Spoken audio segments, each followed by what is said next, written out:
নমস্কার। তৃণমূল পরিবারের প্রতিটি লড়াকু সৈনিক সদস্য সহযোদ্ধাদের আমার প্রণাম জানাই।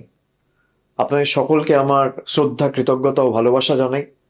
আজকের এই কঠিন সময়ে দাঁড়িয়ে আমি আপনাদেরই একজন হয়ে কিছু কথা বলার জন্য আপনাদের সামনে এসেছি। বাংলার এই মাটি বরাবরই আন্দোলন, বিপ্লব এবং সংগ্রামের মাটি। এই মাটি প্রতিবাদের মাটি। এই মাটি শিখিয়েছে মাথা নত না করতে, আর এই মাটিই শিখিয়েছে অন্ধকার কাটিয়ে ভোরের আলোয় ফেরা। আমি জানি গত কয়েকদিন ধরে, বিশেষ করে 4 তারিখের পর থেকে আপনাদের ওপর দিয়ে যে ভয়াবহ ঝড় বয়ে গেছে এবং যে তাণ্ডব লীলা চলেছে, বাংলা বিরোধী বিজেপি আশ্রিত দুষ্কৃতীদের হাতে তৃণমূল কংগ্রেসের কর্মী, সমর্থক, শুভানুধ্যায়ীরা ইতিমধ্যে বিভিন্ন জায়গায় আক্রান্ত হয়েছে এবং আমাদের দলীয় কার্যালয়গুলিতেও ভাঙচুর করা হয়েছে। সব থেকে যন্ত্রণাদায়ক সেটা হচ্ছে রাজ্যের বিভিন্ন প্রান্তে নির্বাচন পরবর্তী হিংসায় যারা শান্তির বাণী শোনাতো, তারা 4 তারিখে জোর জবরদস্তি ক্ষমতা দখল করার পরে আমাদের 10 জন একনিষ্ঠ সহকর্মীকে নির্মমভাবে হত্যা করেছে। এন্টালির তাপস নস্কর, নানুর বিধানসভার আবির শেখ, বেলেঘাটার বিশ্বজিৎ পটনায়ক, পূর্বস্থলী দক্ষিণের পিঙ্কু দেবনাথ, কুলপির মিঠুন সামন্ত, গোঘাটের সহদেব বাগ বা নারায়ণগড়ের বীরেন পাত্র বা সপ্তগ্রামের সোমনাথ ভট্টাচার্য এবং চাকদাহের তপন শিকদার, প্রায় 10 জন সহকর্মীদের আমাদের থেকে কেড়ে নিয়েছে, নির্মমভাবে হত্যা করেছে এই ভারতীয় জনতা পার্টির হাড়মাত জল্লাদরা। আমি তাদের বিদেহী আত্মার চিরশান্তি কামনা করি। তাদের শোক সন্তপ্ত পরিবার পরিজন এবং শুভাকাঙ্ক্ষীদের প্রতি আন্তরিক সমবেদনা জানাচ্ছি। তাদের এই অকাল প্রয়াণে কেবল শুধুমাত্র দলের ক্ষতি নয়, আমাদের সকলের ব্যক্তিগতভাবেও অপূরণীয় ক্ষতি বা ব্যক্তিগত শোক। দল সর্বদা তাদের পরিবারের পাশে থাকবে এবং যতদিন আমরা রয়েছি তাদের পরিবারের দায়িত্ব তৃণমূল কংগ্রেস পরিবার নেবে। কেন এই আক্রমণ কখনো ভেবে দেখেছেন? কেন এই হিংসা? কেন এই লুটপাট? কেন এই গুন্ডামি? কেন এই ভাঙচুর? তার কারণ বিজেপি খুব ভালো করে জানে বাংলার মানুষের এবং আপনাদের শক্তি কতটা।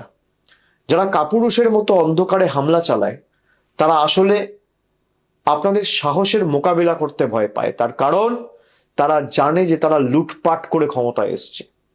জয় বা পরাজয় সমাজের যে কোনো বা রাজনীতির যে কোনো রাজ্য রাজনীতির অঙ্গ বা দেশের রাজনীতির অঙ্গ। কিন্তু জয়ী হওয়ার পর প্রতিহিংসা পরায়ণ হয়ে ওঠা আসলে চারিত্রিক দুর্বলতা নয় কি? আমি মনে করি এটা তাদের চারিত্রিক দুর্বলতার বহিঃপ্রকাশ। এই যে 10 জন প্রাণ হারালেন, তাদের রক্ত বৃথা যেতে দেওয়া যাবে না।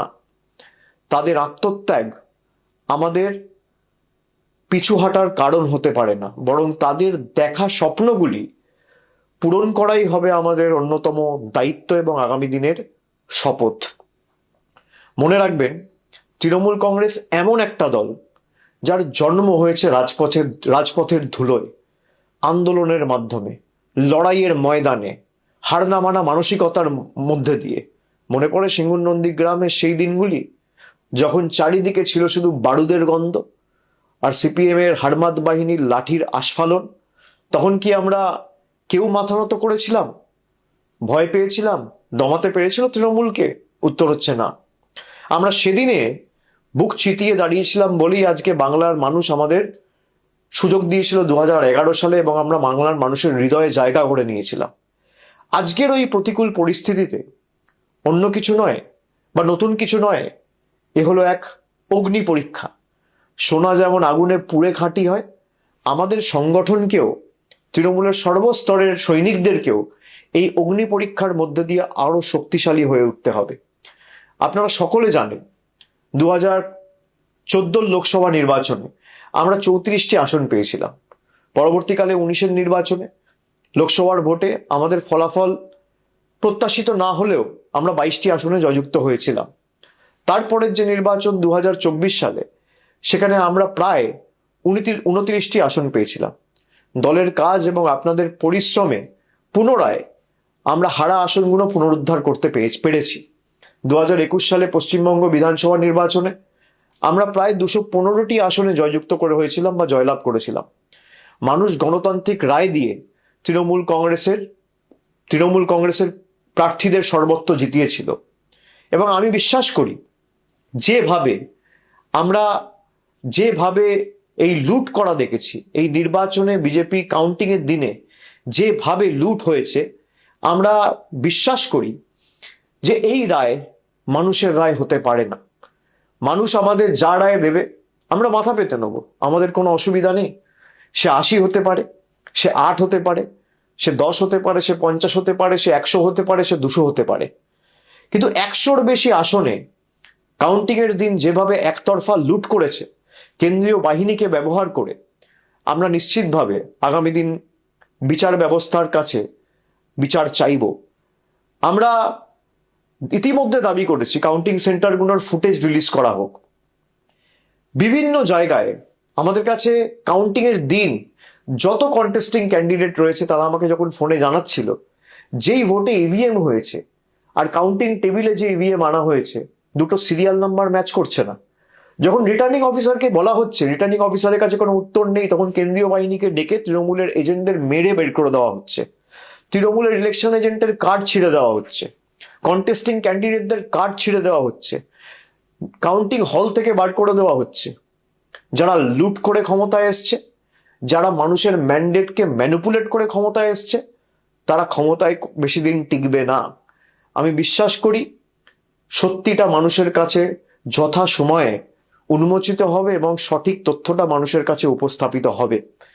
যারা জোর জবরদস্তি কেন্দ্রীয় বাহিনীকে কাজে লাগিয়ে, কেন্দ্রের অফিসারদের কাজে লাগিয়ে, মাইক্রো অবজারভার কেন্দ্রের, কাউন্টিং সুপারভাইজার কেন্দ্রের, কাউন্টিং হলে যারা আছে তারা কেন্দ্রের, আর বাইরে যারা গার্ড করছে কেন্দ্রীয় বাহিনী কেন্দ্রের, এবং একাধিক জায়গায় যেখানে সারা দিন ধরে ভোট হয়েছে, মেশিনে যেখানে 60%, 65%, 50%, 55% চার্জ রেকর্ড হয়েছে, আমাদের কাছে তথ্য রয়েছে, সেই মেশিন কাউন্টিং হলে আনার পর দেখা যাচ্ছে 96%, 97% চার্জ। আমি তৃণমূল কর্মীদের বলবো, এর জবাব মানুষ আগামী দিন দেবে, ভরসা রাখুন মানুষের উপর। লুটপাট করে কেউ ক্ষমতায় বেশি দিন থাকতে পারে না। যারা রাষ্ট্রশক্তিকে ব্যবহার করে, পুরো দেশের এজেন্সিদের ব্যবহার করে বাংলায় লুট চালিয়েছে, যেদিনকে কেন্দ্র সরকার ক্ষমতা থেকে যাবে বা যেদিনকে এদের লোকসভা ভোটে পরাজয় হবে, সেদিনকে বাংলার গদিটাও মানুষের রায়ে এক রাতে চলে যাবে, এই বিশ্বাস আমি রাখি। আমাদের অস্ত্র হলো আপোষহীন লড়াই, আমাদের অস্ত্র হলো আমাদের হার না মানার মানসিকতা। এই একতাই আমাদের সব থেকে বড় ঢাল। আমি আপনাদের সকলকে অনুরোধ করছি, একে অপরের হাত শক্ত করুন। বাংলার মানুষ জানেন তৃণমূল কংগ্রেসের কর্মীরাই তাদের একনিষ্ঠ কর্মী এবং তাদের বিপদে আপদে প্রকৃত বন্ধু। আপনারা আবার মাঠে নামুন। আমাদের যে পার্টি অফিসগুলো জোর জবরদস্তি ভেঙে দেওয়া হয়েছে, সেই পার্টি অফিসগুলো পুনরুদ্ধার করুন। হাইকোর্টে ইতিমধ্যেই মামলা দায়ের হয়েছে, আপনারা জানেন, এবং সেখানে যে পিটিশন ফাইল হয়েছে, আজকে হাইকোর্ট মহামান্য বিচারপতিরা তারা রায় দিয়েছে যে যারা ঘরবাড়ি ছাড়া, যাদের দোকানে ভাঙচুর হয়েছে, যাদের বাড়িতে হামলা হয়েছে, যারা এলাকা ছাড়া, ঘর ছাড়া, গ্রাম ছাড়া, পাড়া ছাড়া, তাদের সবাইকে আগামী দিন প্রশাসনকে বাড়িতে ফেরাতে হবে। আমি প্রত্যেকটা তৃণমূল কংগ্রেস ব্লক এবং জেলা নেতৃত্ব এবং অঞ্চল নেতৃত্বর কাছে অনুরোধ করব যে আপনারা ধরে ধরে যারা এলাকা ছাড়া তাদের বাড়ি ফেরার ব্যবস্থা করুন। কোথাও যদি কোনো প্রশাসনের আধিকারিকরা আপনাদের সাথে সহযোগিতা না করে, আমাদের সরাসরি জানান, আমরা তাদের বিরুদ্ধে কন্টেম্প্ট মুভ করব। হাইকোর্টের অর্ডার যে যারা ঘর বাড়ি ছাড়া, তাদের দল না দেখে, রং না দেখে, জাতি, দল, ধর্ম, বর্ণ নির্বিশেষে তাদের বাড়িতে, দোকানে এবং নিজেদের গন্তব্যস্থলে, নিজেদের জায়গায় তাদের ফেরাতে হবে। আমি সকলকে অনুরোধ করব যে যারা বাড়ি ছাড়া রয়েছেন, ব্লক এবং জেলা নেতৃত্ব যেখানে আমাদের প্রতিনিধিরা আছে, এমএলএ এমপিদের সাথে যোগাযোগ করুন। পঞ্চায়েত স্তরের নেতৃত্ব যারা আছে তাদের সাথে যোগাযোগ করুন। আর যেখানে সমস্যা হবে আমাকে সরাসরি জানান। ফেসবুকের মাধ্যমেও আপনারা জানাতে পারেন, এখানে আপনারা কমেন্টের মাধ্যমেও জানাতে পারেন বা মেসেজ করেও জানাতে পারেন। আমাদের দলের তরফ থেকে যতটা আইনি সাহায্য সহযোগিতা করা যায় আমি নিশ্চিতভাবে প্রত্যেকটা তৃণমূল কর্মীর পাশে দাঁড়াবো, যাতে যত দ্রুত সম্ভব আপনারা আপনাদের বাড়িতে, এলাকায়, গ্রামে ফিরতে পারেন। দলীয় সভাগুলিতে একজোট হয়ে আমাদের আগামী দিন কাজ করতে হবে। আমাদের পতাকাটা যখন জোড়া ফুল এবং আমাদের লড়াই সংগ্রামের মধ্যে দিয়ে যখন জন্ম, তখন মাথায় রাখতে হবে আমাদের পতাকাটা আবার সসম্মানে খুব শীঘ্রই আকাশে ওড়ানোর দায়িত্বটা প্রত্যেক তৃণমূল কংগ্রেস কর্মী সমর্থককে নিতে হবে। তখন দেখবেন বাংলা থেকে আতঙ্কের কালো মেঘ সরে গেছে। জেলা সভাপতি ও জেলা নেতৃত্বদের নিয়ে মিটিং, সভার আয়োজন আপনারা করুন, কিন্তু সেখানে কেউ কোনো উস্কানিমূলক কথা বলবেন না, এটা আমাদের কৃষ্টি সংস্কৃতি নয়। আমাদের সভা হবে শান্তির বার্তা, সম্প্রীতির বার্তা, ঐক্যের ডাক দেওয়ার জন্য। দলীয় কর্মীদের বলবো আপনারা শক্ত থাকুন, দল আপনাদের পাশে আছে। আমি গত 10 দিন ধরে সবার সাথে কথা বলে কারা কারা ঘর বাড়ি ছাড়া তার তালিকা তৈরি করে আমরা হাইকোর্টে জমা দিয়েছি। আমি প্রত্যেকের সাথে নিজে কথা বলে যতটুকু পেরেছি, কোন কর্মী কোন অঞ্চলে বাড়ি ছাড়া, কার বাড়িতে আক্রমণ হয়েছে, কার পরিবারের বৃদ্ধ মা বাবার উপর আক্রমণ হয়েছে, তার পুঙ্খানুপুঙ্খ তালিকা আমরা তৈরি করেছি গত 7 দিন 10 দিনে। তৃণমূল ছেড়ে দেওয়ার লোক নয়। মনে রাখবেন, বাংলার মানুষ কোনোদিন অশান্তি পছন্দ করে না।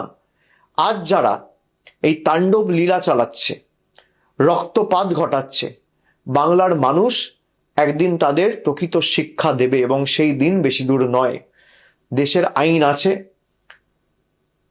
বিচার ব্যবস্থার উপর আমাদের আস্থা আছে, সেখানে আমরা লড়বো। যেমন আজকে হাইকোর্টে লড়েছি, আমরা জেলায় জেলায় আলাদা করে প্রত্যেকটা জেলার জন্য লিগ্যাল টিম গঠন করেছি। আপনাদের আইনি সহায়তা করবে এই টিম। যেখানে যে কর্মী ঘর বাড়ি ছাড়া জেলা সভাপতিকে, এমপিকে বা সরাসরি আমাকে জানান, কিন্তু রাজনীতির লড়াইটা লড়তে হবে ময়দানে। দলীয় কার্যালয়গুলো পুনরুদ্ধার করতে হবে, সেখানে বসতে হবে, মানুষের পাশে দাঁড়াতে হবে এবং নতুন করে দলীয় কার্যালয়গুলো খুলে মানুষের পাশে দাঁড়িয়ে আমাদের কর্মসূচি হাতে নিতে হবে।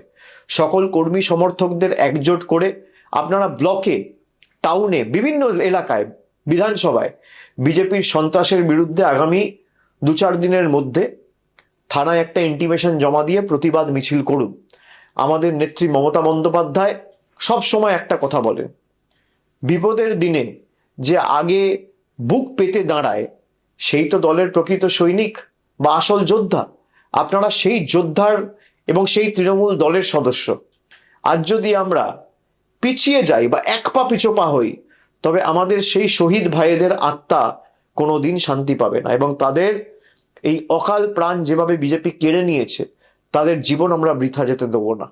তারা যে স্বপ্ন দেখেছিলেন একটি সুন্দর, শান্ত এবং সম্প্রীতির বাংলার, সেই স্বপ্নের দায়িত্ব আজকে আমাদের সকলের কাঁধে, আপনাদের কাঁধে। আমরা শীঘ্রই আবার এই বাংলায়, মামাটি মানুষের বাংলায় সত্যি যেদিনকে উন্মোচিত হবে, মানুষ বুঝতে পারবে এবং তৃণমূলই থাকবে। কোনো শক্তি তৃণমূলকে এই গণজোয়ারে রোধ করতে পারবে না। যারা আজ আস্ফালন করছে তাদের মনে রাখা উচিত, গীতায় বাণী রয়েছে, অধর্মের আয়ু বেশি দিন নয়, সত্য আর ন্যায়ের জয় হবেই হবে। আসুন আজ থেকে আজ আমরা শপথ নিই, আমরা লড়াইয়ের ময়দান থেকে পিছুপা হব না। আমরা মাথা উঁচু করে চলব, মানুষের জন্য কাজ করব, মানুষের জন্য লড়ব, বাংলার ঐতিহ্য, সংস্কৃতি এবং কৃষ্টিকে রক্ষা করব এবং তৃণমূলের প্রত্যেকটি দলীয় কার্যালয় থেকে স্লোগান ওঠাবো, জয় বাংলা গর্বের সাথে বলবো। অন্ধকার যত গভীর হয়, সূর্যোদয় ততটাই নিকটবর্তী হয়। বাংলার বুক থেকে এই অশুভ শক্তিকে দূর করে আমাদের আবার পথে নামতেই হবে সকলকে। আমি শীঘ্রই যেখানে আপনারা ডাকবেন আমি নিশ্চিতভাবে যাব। আমার ঘরের বাইরেও এরা কি অত্যাচার করেছে আপনারা দেখেছেন, সব আমরা দেখেছি। বিজেপির আসল স্বরূপ আমরা দেখেছি। আমার লড়াই বিজেপির সাথে, আপনার লড়াই বিজেপির সাথে, কিন্তু পরিবারের ছোট সন্তান, ছেলে মেয়ে, কাউকে এরা রেয়াত করেনি। এই কৃষ্টি, এই সংস্কৃতি কোনোদিন বাংলার মানুষ দেখেনি। আমি বিচার এবং এর সদুত্তর বিশ্বাস করি মানুষ দেবে, তাই আমি সবকিছু মানুষের উপর ছেড়ে দিচ্ছি। মনে রাখবেন, আমরা সেই দলের কর্মী যারা মৃত্যুকে চোখের সামনে দেখেও কোনোদিন পিছু পা হতে শেখেনি। এই সাময়িক বাধা আমাদের অগ্রযাত্রাকে বা আমাদের লড়াইয়ের মানসিকতাকে স্তব্ধ করতে পারবে না। আপনারা ঐক্যবদ্ধ হয়ে এগিয়ে চলুন, লড়াইয়ে থাকুন। মাঠ আবার আমাদের হবে, মানুষের হৃদয় আমরাই জয় করব। শুভ দিন বাংলায় আসবেই। শুধু ধৈর্যের সঙ্গে আমাদের সকলকে এই লড়াইটা জারি রাখতে হবে। আপনাদের লড়াকু মেজাজ এবং এই স্বৈরাচারী বিজেপির বিরুদ্ধে হার না মানা মানসিকতা, লড়াই করার সেটাই হবে শ্রেষ্ঠ জবাব। আমি সকলকে অনুরোধ করব যে আপনারা আস্তে আস্তে তৃণমূলের পার্টি অফিসগুলো খুলবেন, বসবেন। দলের জেলা স্তরের যারা নেতৃত্ব আছে, আমি সকলকে অনুরোধ করব যে অঞ্চল স্তরে বা ওয়ার্ড স্তরে বা বুথ স্তরে যে কর্মীদের উপর আঘাত হয়েছে, প্রত্যেকটা জায়গায় একটা করে এফআইআর করবেন। এফআইআর যদি না নেয় থানা, তাহলে স্ট্রেট একটা অনলাইন এফআইআর করবেন এবং 48 ঘন্টার মধ্যে ফিজিক্যাল কপি থানায় জমা দেবেন এবং কপিগুলো আমাদের পাঠাবেন। এদের সবার, যারা আজকে বিজেপির কথায় বাংলার কৃষ্টি সংস্কৃতিকে নষ্ট করে বুলডোজার চালিয়ে রবীন্দ্র নজরুলের বাংলাকে উত্তরপ্রদেশ এবং বিহারে পরিণত করার চেষ্টা করেছে, তাদের সবার জবাব বাংলা দেবে, এই বিশ্বাস আমি রাখি। জয় হিন্দ, জয় বাংলা, বন্দে মাতরম।